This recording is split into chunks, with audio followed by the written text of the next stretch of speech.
दुनिया के नक्शे पर सीमाएं भले ही कुछ लकीरों जैसी दिखती हों, लेकिन जमीन पर इनकी हकीकत बेहद उलझी हुई और तनावपूर्ण होती है। 4096 किलोमीटर लंबी भारत बांग्लादेश सीमा जंगलों, नदियों और घनी आबादी वाले गांवों के बीच से गुजरती है। इन दिनों इसी सीमा पर एक ऐसा अभूतपूर्व गतिरोध देखने को मिल रहा है जिसने दोनों देशों के सुरक्षा बलों और कूटनीतिक हलकों में हलचल पैदा कर दी है। एक तरफ भारत अपनी सुरक्षा के लिए मजबूत फेंसिंग लगाने पर अड़ा है, तो दूसरी तरफ सीमा पार से भारी भीड़ का उग्र विरोध और नारे गूंज रहे हैं, बाढ़ मत लगाओ वरना हम इसे उखाड़ फेंकेंगे। आइए गहराई से समझते हैं कि आखिर इस बड़े हंगामे, तनाव और कूटनीतिक हलचल की असली वजह क्या है।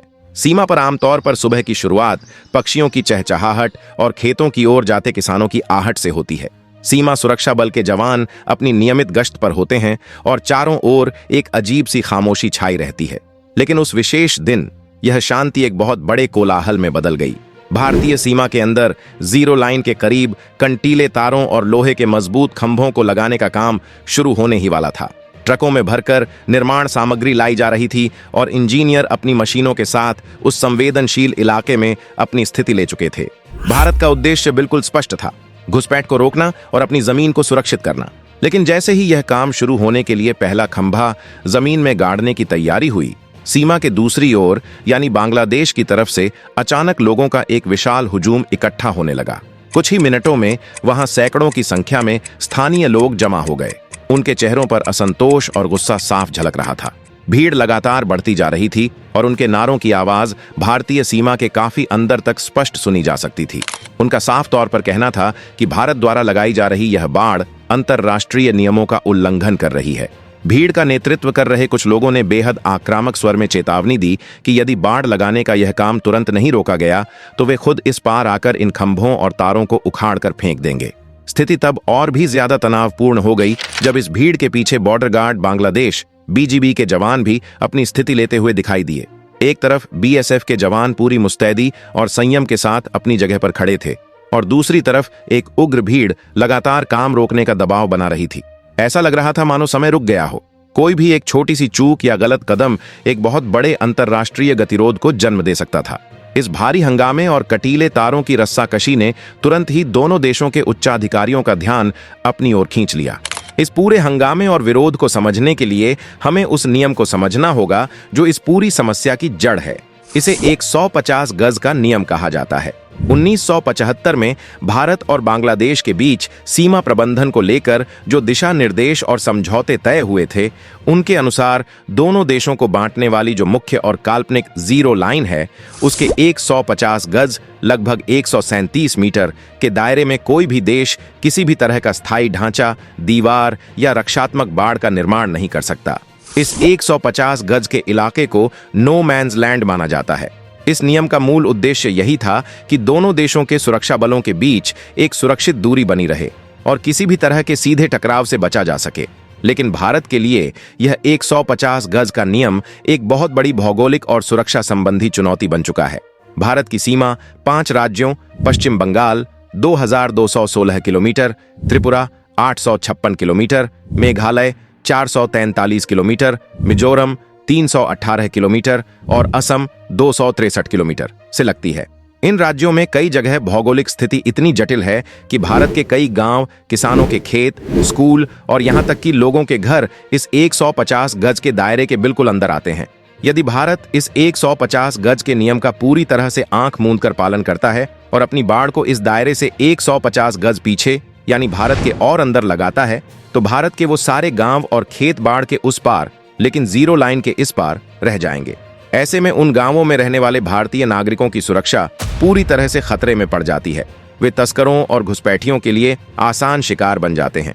इसीलिए अपने नागरिकों की सुरक्षा और अपनी जमीन को तस्करों से बचाने के लिए भारत कई बार मजबूरन जीरो लाइन के थोड़ा करीब आकर सिंगल रो फेंसिंग यानी एकहरे तार की बाड़ लगाने का प्रयास करता है। और ठीक इसी बात पर बांग्लादेश की तरफ से, चाहे वहां के स्थानीय लोग हों या बीजीबी, इस बात का कड़ा विरोध शुरू हो जाता है कि भारत 150 गज के नियम को तोड़ रहा है। इस बाढ़ का विरोध चाहे जितना भी हो, लेकिन भारत के दृष्टिकोण से इसे लगाना कोई शौक नहीं, बल्कि एक बेहद गंभीर राष्ट्रीय सुरक्षा की आवश्यकता है। पिछले कई दशकों से यह खुली सीमा अवैध गतिविधियों का एक बहुत बड़ा केंद्र रही है। भारत को इस सीमा पर 3 सबसे बड़ी चुनौतियों का सामना करना पड़ता है। पहली और सबसे बड़ी चुनौती है अवैध घुसपैठ। खुली सीमाओं का फायदा उठाकर रोजगार और बेहतर जीवन की तलाश में भारी संख्या में लोग अवैध रूप से भारतीय सीमा में प्रवेश करते हैं। इससे भारत के सीमावर्ती राज्यों, खासकर असम, पश्चिम बंगाल और त्रिपुरा के जनसांख्यिकीय ढांचे और संसाधनों पर बहुत भारी और अनुचित दबाव पड़ता है। दूसरी बड़ी चुनौती है मवेशियों, विशेषकर गायों की तस्करी। यह एक बहुत बड़ा और संगठित सिंडिकेट है जो रात के अंधेरे में नदियों के उफनते पानी में या घने कोहरे की आड़ में हजारों की संख्या में मवेशियों को सीमा पार धकेलता है। तस्कर बहुत ही शातिर और कई बार खतरनाक होते हैं। जब बीएसएफ के जवान उन्हें रोकने की कोशिश करते हैं तो वे जवानों पर धारदार हथियारों और पत्थरों से जानलेवा हमला करने से भी नहीं चूकते। तीसरी चुनौती है नशीले पदार्थों, नकली भारतीय मुद्रा और हथियारों की तस्करी। देश की अर्थव्यवस्था और युवाओं के भविष्य को तबाह करने के लिए असामाजिक तत्व इसी खुली सीमा का सबसे ज्यादा इस्तेमाल करते हैं। इन सभी गंभीर खतरों को देखते हुए भारत सरकार के लिए यह अत्यंत आवश्यक हो गया है कि वह जल्द से जल्द पूरी 4096 किलोमीटर की सीमा को सील करे। जहां जमीन पर तार लगाना संभव है वहां मजबूत कंटीले तार लगाए जा रहे हैं और जहां नदियां या दलदल हैं वहां अत्याधुनिक तकनीक का सहारा लिया जा रहा है। जवानों की दिन रात की गश्त और उनकी शहादत को कम करने के लिए एक मजबूत भौतिक और तकनीकी बाड़ ही एकमात्र स्थायी समाधान है। जब हम दिल्ली या किसी बड़े शहर के सुरक्षित कमरों में बैठकर अंतर्राष्ट्रीय सीमा या फेंसिंग शब्द सुनते हैं तो हमारे लिए यह केवल राष्ट्रीय सुरक्षा का एक विषय होता है। लेकिन उन लाखों लोगों के लिए जो इस सीमा के बिल्कुल पास रहते हैं, यह बाढ़ उनकी रोजमर्रा की जिंदगी, उनकी खेती और उनके रिश्तों का एक बहुत बड़ा और जटिल हिस्सा है।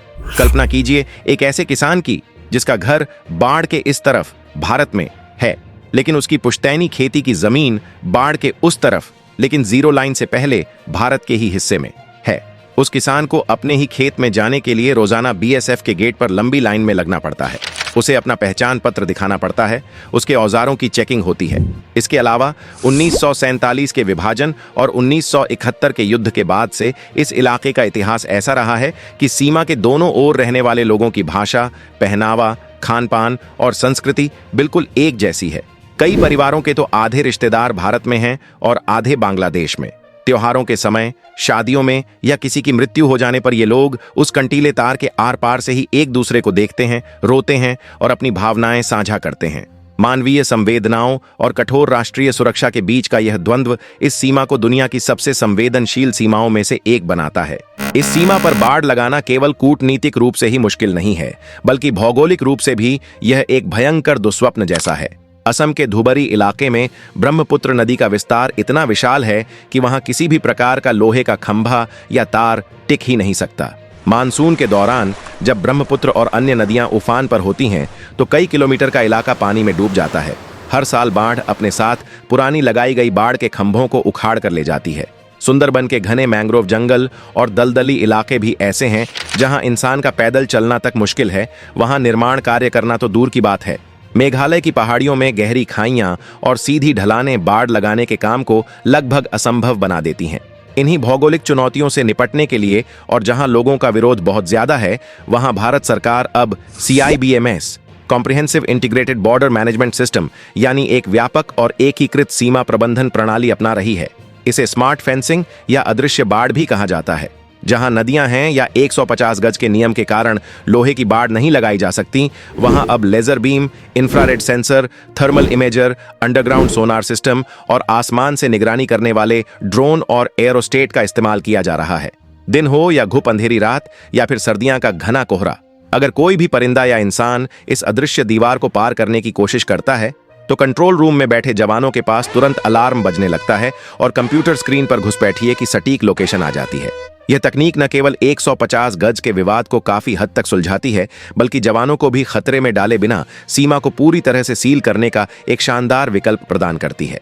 जब सीमा पर उस दिन भीड़ ने "हम बाढ़ को उखाड़ फेंकेंगे" के नारे लगाए और स्थिति नियंत्रण से बाहर जाने लगी, तब दोनों देशों के सुरक्षा बलों ने उस तरीके का इस्तेमाल किया जो ऐसे मौकों पर सबसे कारगर साबित होता है।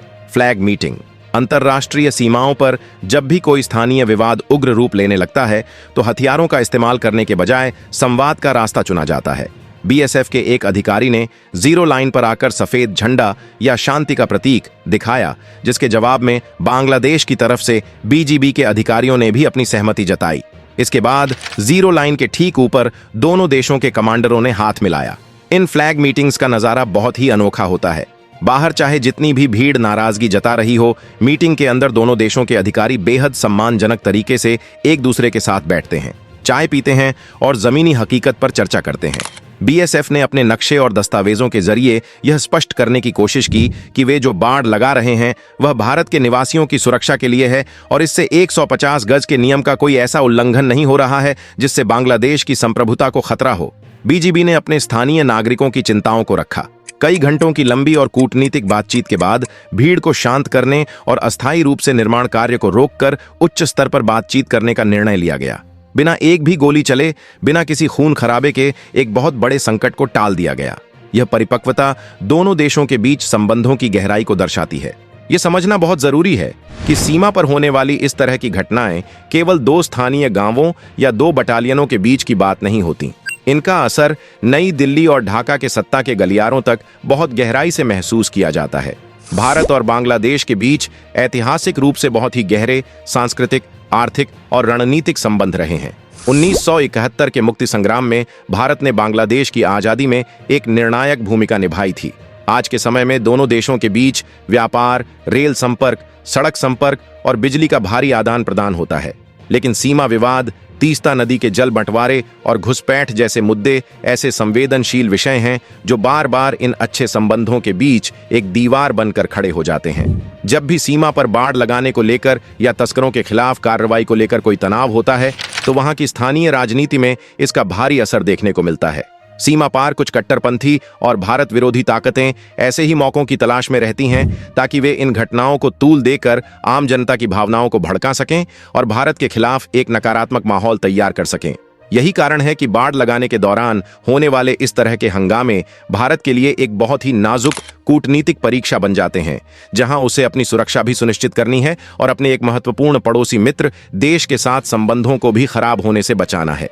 इस पूरी कहानी और घटनाक्रम को गहराई से देखने के बाद यह बात बिल्कुल स्पष्ट हो जाती है कि भारत बांग्लादेश सीमा पर बाड़ लगाने का काम केवल ईंट, गारे और लोहे का काम नहीं है। यह एक ऐसा काम है जिसमें इंसानी भावनाएं, अंतर्राष्ट्रीय कानून, भूगोल की कठोरता और राष्ट्रीय सुरक्षा की सर्वोच्च प्राथमिकता, ये सब एक साथ गूंथे हुए हैं। भारत अपनी सुरक्षा से समझौता कर सीमाएं खुली नहीं छोड़ सकता। इसका स्थायी समाधान यही है कि 1975 के पुराने नियमों में बदलाव किए जाएं और विवादित जगहों पर लेजर जैसी स्मार्ट फेंसिंग का इस्तेमाल हो। भारत अपनी सुरक्षा और शांति के लिए पूरी तरह कटिबद्ध है। लेकिन अंत में एक बेहद जरूरी बात, बाढ़ उखाड़ने और भारी हंगामे की जिस खबर की हमने चर्चा की उसकी कोई आधिकारिक पुष्टि नहीं हुई है। यह महज एक अफवाह है। अगर आपको यह वीडियो पसंद आया हो तो इसे लाइक और शेयर जरूर करें। ऐसी ही शानदार और सच्ची जानकारियों के लिए हमारे चैनल को आज ही सब्सक्राइब कर लें। अपना खूब ख्याल रखें। जय हिंद, वंदे मातरम।